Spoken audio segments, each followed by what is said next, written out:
જય માતાજી બધાને। ફુગ્ગાની જેવા ફૂલશે ભટુરા। ક્યારેક આપણે ભટુરા બનાવતા હોઈએ છીએ ત્યારે ચપટા થઈ જાય છે, ક્યારેક ફૂલતા નથી અને સરસ એવા ક્રિસ્પી પણ નથી બનતા। તો એના માટેનો જ આજે વિડીયો લઈને આવીશું, તો તમે ચોક્કસ આ વિડીયો છેક સુધી જોજો। બસ લોટમાં આ એક વસ્તુ નાખી દેવાની છે, દર વખતે બનશે પરફેક્ટ અને સુપર ફૂલશે। ઘણી વખત લોકોની ફરિયાદ રહે છે કે ભટુરા ફૂલતા નથી કે પછી સખત બની જાય છે, જેનાથી ખાવાની મજા ઓછી થઈ જાય છે। પરંતુ હવે ચિંતા છોડો, કારણ કે અમે તમારા માટે લઈને આવ્યા છીએ ખાસ જાદુઈ ટીપ, જેનાથી તમારો જે ભટુરો છે બલૂન જેવો ફૂલી જશે, અંદરથી સોફ્ટ બનશે, ઉપરથી ક્રિસ્પી બનશે અને સરસ એવું પરફેક્ટ બનશે। બસ લોટમાં આ જાદુઈ વસ્તુ મિક્સ કરી દેવાની છે અને પછી જુઓ કેવી રીતે તમારો ભટુરો ખૂબ જ નરમ બને છે અને ફૂલશે। બલૂન ભટુરા બનાવવા માટે સામગ્રી તો અહીંયા સોજી લેવાની છે, સોજી અથવા રવો લઈ શકો છો, 2 ચમચી ગરમ પાણી 1 કપ, મેંદો 1.5 કપ, મીઠું 1/4 નાની ચમચી લેવાની છે, ખાંડ 1/4 નાની ચમચી લેવાની છે, દહીં લેવાનું છે 1/2 કપ, તળવા માટે તેલ જરૂરી પ્રમાણમાં। ઘરે બલૂન ભટુરા બનાવવાની સરળ રીત જોઈ લઈએ।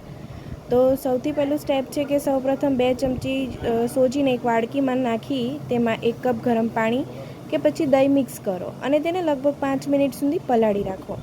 આ મિશ્રણને ઢાંકી રાખવાથી સોજી થોડી નરમ થઈ જાય છે।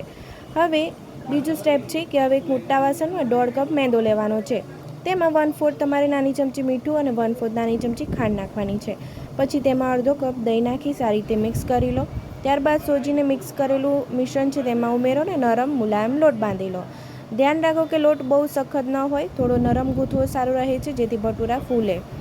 ત્રીજો સ્ટેપ છે બાંધેલા લોટને પ્લાસ્ટિક રેપ કે પછી ઢાંકણથી ઢાંકી ઓછામાં ઓછા અડધા કલાક માટે તમારે અલગથી રાખી દેવાનું છે અને રેસ્ટ આપવાનું છે, જેનાથી તમારું ગ્લુટન ક્રિએટ થાય ને ગ્લુટન ક્રિએટ થશે એટલે આપણો સરસ એવો ભટુરો ફૂલશે।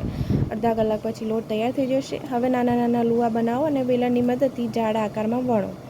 પેન કે પછી કડાઈમાં તેલ ગરમ કરો, તેલ એટલું હોવું જોઈએ કે ભટુરા સારી રીતે તરવા અને ફૂલવા જોઈએ। હવે પાંચમું સ્ટેપ જોઈ લઈએ। જ્યારે તેલ સારી રીતે ગરમ થઈ જાય ત્યારે એક એક કરીને ભટુરા નાખો, બંને બાજુએ સોનેરી રંગના થાય ત્યાં સુધી તળો। ધ્યાન રાખો કે ભટુરા ધીમી આંચ પર તળો, જેથી તે અંદરથી પણ સારી રીતે પકાઈ જાય અને બહારથી કરકરા બને। ગરમ ગરમ ભટુરા તરત જ છોલે કે તમારી મનપસંદ ચટણી સાથે પીરસો। આ ખાસ રીતથી બનાવેલો ભટુરો એકદમ ફૂલેલા અને સ્વાદિષ્ટ હશે। આ સરળ રીતથી દરેક વખતે તમને એકદમ પરફેક્ટ બલૂન જેવા ભટુરા મળશે, જે જોઈને અને ચાખીને તમે દરેક દંગ રહી જશે। જો તમને મારો વિડીયો ગમ્યો હોય તો લાઇક, શેર અને સબસ્ક્રાઈબ કરજો। તમારા મિત્રો અને તમારા ફેમિલી મેમ્બર્સને પણ આ વિડીયો ચોક્કસ પહોંચાડજો। મારો વિડીયો તમે કયા દેશમાંથી, કયા શહેરમાંથી જોઈ રહ્યા છો મને કમેન્ટમાં ચોક્કસ જણાવજો, જેથી હું તમને થેન્ક યુ કહી શકું। મારો વિડીયો છેક સુધી જોવા બદલ તમારો ખૂબ ખૂબ આભાર। આવજો।